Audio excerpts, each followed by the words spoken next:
You know, it's been a tough week in the market. And as a matter of fact, it's been a tough 2022 so far. Today, we're going to talk about what are the safest high yield dividend paying stocks that we can hold for the long term, even during a market correction like we're in right now. And also, we'll take a look in at my portfolio and see how the week treated it. So if you're interested in all of that, stay tuned.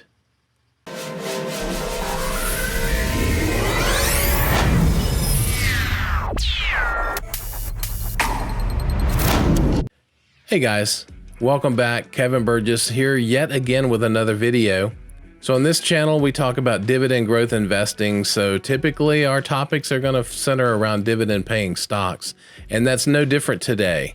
Today, we're going to talk about some of the safest high yielding stocks to hold during a market downturn. It's interesting to point out how the market has changed this year. Take a look at the S&P 500, which is what people typically think of when they say the market. So if you see the S&P 500, it is currently at a value of $4,023.89. You can see that year to date, the S&P 500 is down 16.11%. Now what that means is when the S&P 500 goes down 10%, it's considered a market correction. If it goes down more than 20%, it's called a bear market. And a bear market is a little more difficult to make money in. You know, we have had several years where the market did really nothing but go up. It did go up and down, but it went up a lot. We are now experiencing a market correction that is really teetering on being a bear market. And you can look at this one of two ways. You can look at it as though you're losing money on the money that you currently have invested, or the other way, and the way I prefer to look at it, is that the market has dropped and the stocks that I normally buy are on sale. And I can go buy more of those. It's kind of like going to a garage sale and finding something that I've been looking for, in retail, and just haven't been able to buy it because it's too expensive. And I find one at a garage sale and I buy it. And that's the way I look at this particular market. So as a dividend growth investor, we're always looking for value. We're always looking for deals. And there are quite a few deals out there to be had today. So today I want to give a shout out to one of the listeners to the channel. His name is Michael Bell. And Michael sent the following question. Michael's question is, he says, hey, loving the videos. Any thoughts on the safest dividend above 4% over the next 5 years if it crashes and stays down? He says, I'm thinking O, which is Realty Income, VZ, which is Verizon, and ENB, which is Enbridge, just to name a few. Thoughts? Thanks a lot. So today we're going to address Michael's question. We're going to look at what we think the safest dividend paying stocks are if the market stays in a bear market for a long period of time. What are the safest high yield stocks to hold during that time?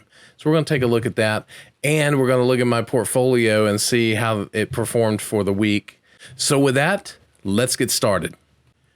So to get started answering the question, we're going to start out with Simply Safe Dividends. This is an app that I actually pay to have a subscription to, and it provides a lot of good information. So you can see here at the top of the screen that there's something called a screener. Now, before we go into that, I do want to point something out, which I was really happy about this week. Many of you know that I have two separate portfolios. You can see them here. There's a high growth dividend portfolio and a high yield dividend portfolio. The high yield dividend portfolio is really my income producing account. So any dividends that are in this particular account, I do plan to use at some point to pay for living expenses. So you can see here that the annual income has now passed $13,200. So if you think about $13,200 divided by 12, that's $1,100 per month. So in my income producing account, you can see that it's now producing more than $1,100 per month in income. So pretty stoked about that. But let's move on. The screener tool Simply Safe Dividends is really helpful, and I use it quite a bit. So what we'll start out with today to answer Michael's question is, I want to look for a dividend safety score of 60 or better. Dividend safety scores from Simply Safe Dividends range from, I guess, 1. I don't know if I've ever seen a 1, but 1 to 99, or maybe even 0 to 99. I also want to look for any 5-year dividend growth that's greater than 0. We don't want any dividends that are declining. We want dividends that are at least consistent and moving higher in a 5-year perspective. We want to look at, according to Michael's question, dividends greater than 4%. And I think we'll take a look at 3 different things here separately. One is we'll look at which dividends are qualified. Now, qualified dividends are taxed at a favorable rate. So I typically will look first at qualified dividends. I will then look second at non-qualified dividends. And then the last section that we will look at are K1s, which are mainly master limited partnerships. We'll talk about those when we get there, but I'm going to look at those in 3 separate buckets. We might even look at the Canadian one because Enbridge is a Canadian company, and that's one of the ones that Michael mentioned. So we'll look at these 4 things. So first, let's look at qualified dividends. And one other thing to point out is that I look for a dividend streak that's greater than 5 years.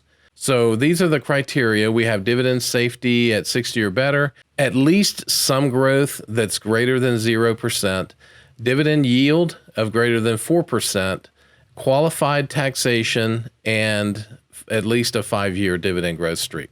So we have 22 companies that fit in this category. So if we sort this by dividend safety, you can see that the top dividend payer with those criteria is Verizon. And I do believe that Verizon is one of the safer high yield dividend payers.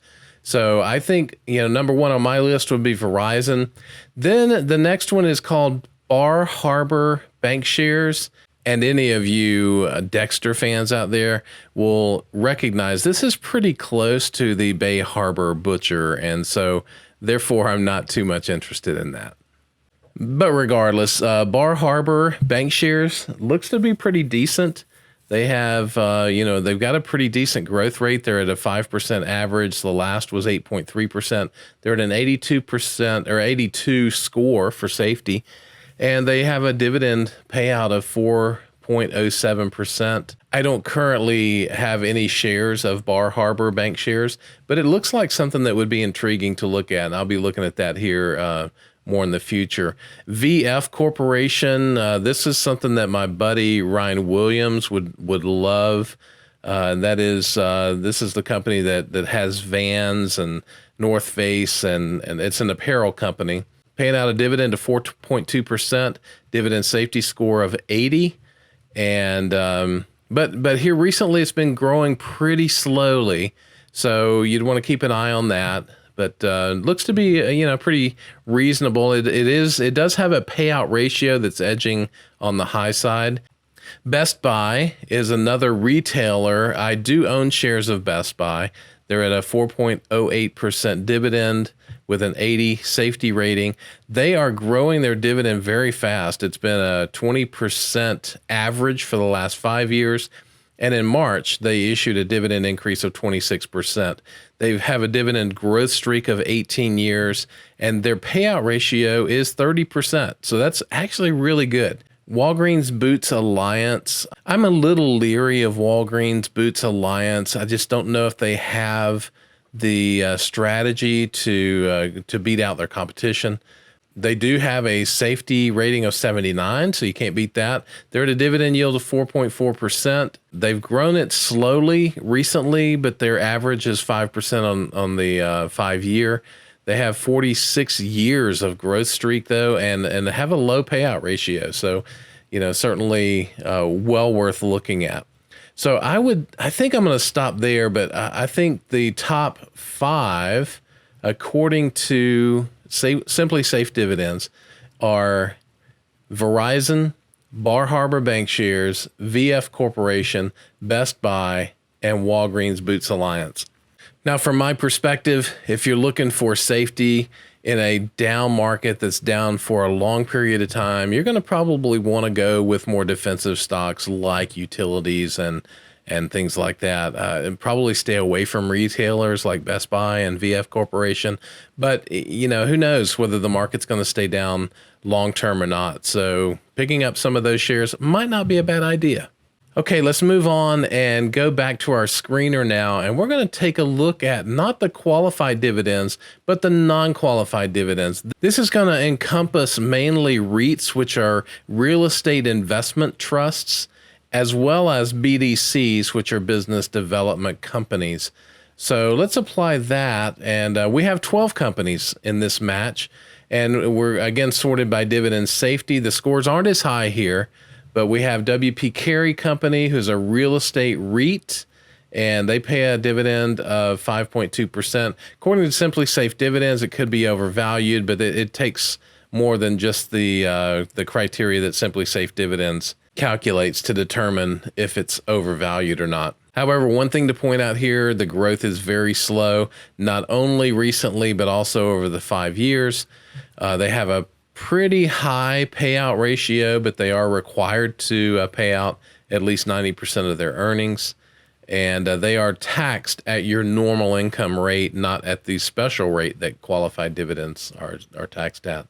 So when I look down through this list, I see Store Capital. It's one that I had considered at one time. They've got a growth rate of 6% over a 5-year period. The last one was 6.9%. They have a 7-year streak. They have a 70% payout ratio. That's one that I would consider.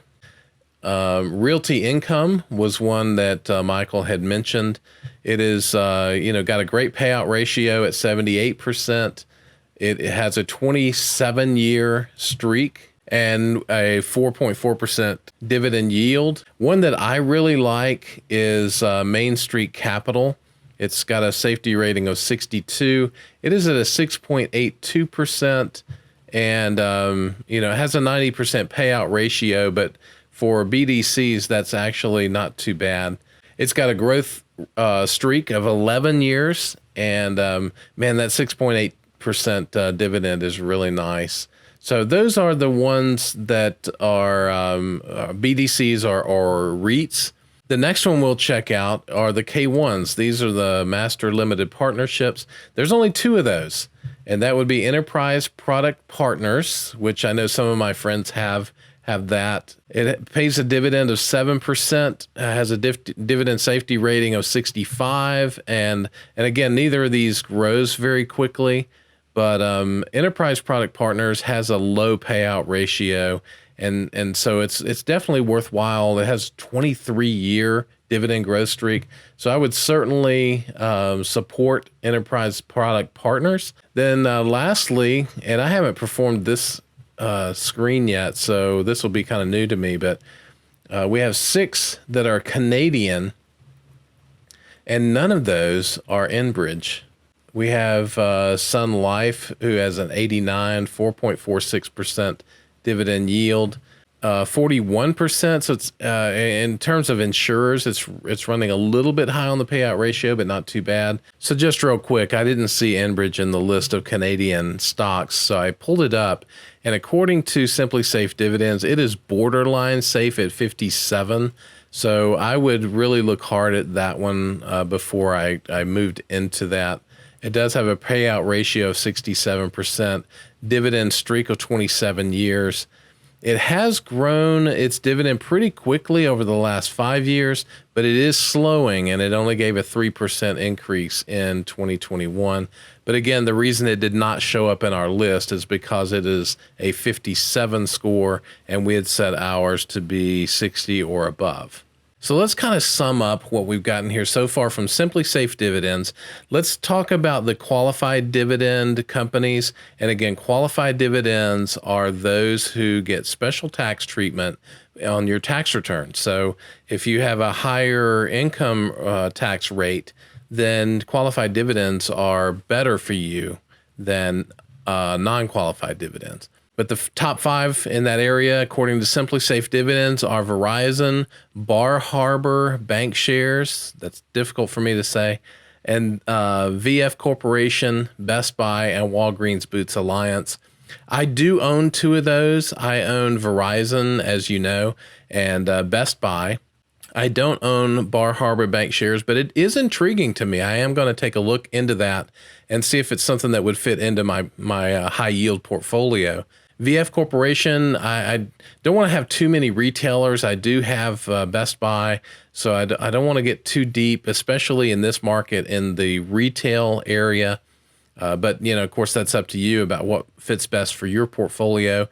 And then lastly, Walgreens Boots Alliance. Not a huge fan of Walgreens, but, some are, and it's certainly a safe stock according to Simply Safe Dividends. But with any of these, you'll need to do your own due diligence and determine what fits best in your portfolio at this point in your life. Now, for qualified dividends, there's really three that I think kind of bubbled to the top. WP Carey, who is a very popular REIT. Then we have Store Capital, which is a REIT and one that I do like and considered adding and may still add to my portfolio. And then I guess the company that markets itself as the monthly dividend payer, which is Realty Income, ticker symbol O, is another one that would be in that ball game. In the area of master limited partnerships, you want to be careful with master limited partnerships. You do not want them in your tax preferred accounts like your 401k, 403bs, your IRAs. You don't want that in any of those because of the way it's taxed. You can actually end up paying tax from your 401k or your IRA on the income received from a master limited partnership. So I would suggest, this is just my suggestion, and it's one that I live by, just stay away from those, especially in your tax preferred accounts. Enterprise Product Partners is one that kind of bubbled to the top there. So if you're looking for a master limited partnership, that's one that you would want to look into. And then Sun Life Financial is the only Canadian company really that kind of bubbled up from my perspective. So wow, we came out with 10 stocks that need more due diligence, but that appear to have some level of safety moving forward in this market. So if you've got some that you want to share, leave them in the comments below. I'd love to hear what you think are these safe stocks that pay a high yield that would work well in a low market if it stayed low for a while. So now let's take a look at what the portfolio did for the week. We are down $15,456.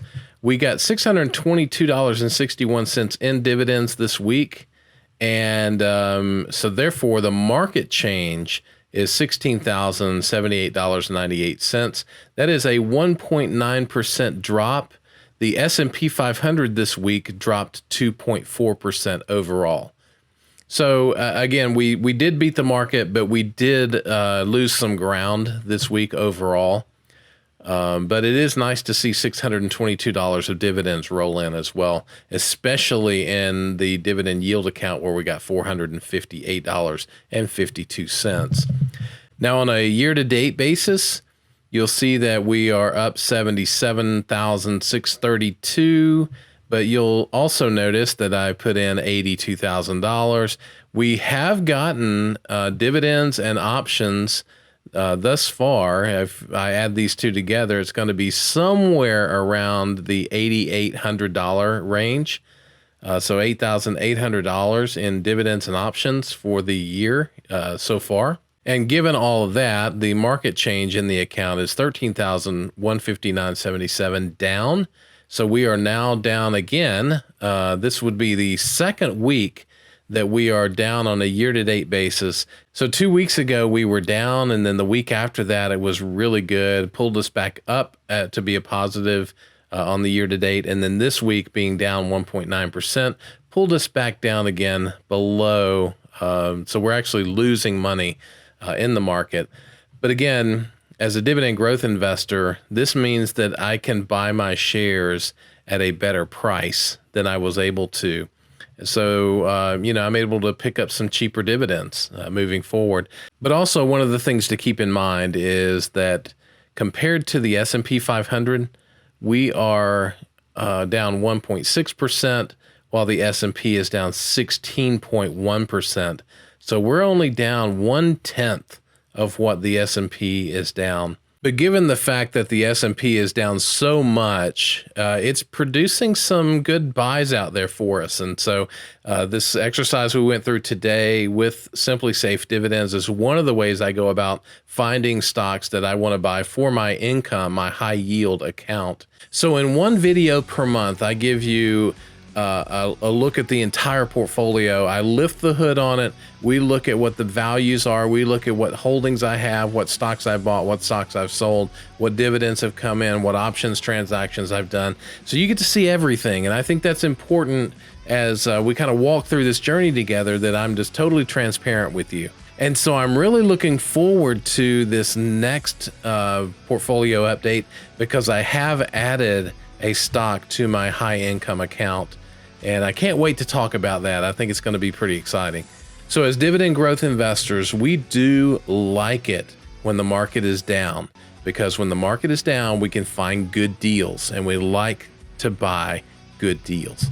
So if you stuck with me this far, if you wouldn't mind giving a thumbs up for the video, it helps others know that the content inside the video is worthwhile. And also, if you're not a subscriber, if you wouldn't mind hitting that subscribe button and ring the bell notification, it'll let you know when I have new videos out. I would really appreciate that. It helps the channel out. And with that, I'm going to get out of your hair, and I will see you on the next video.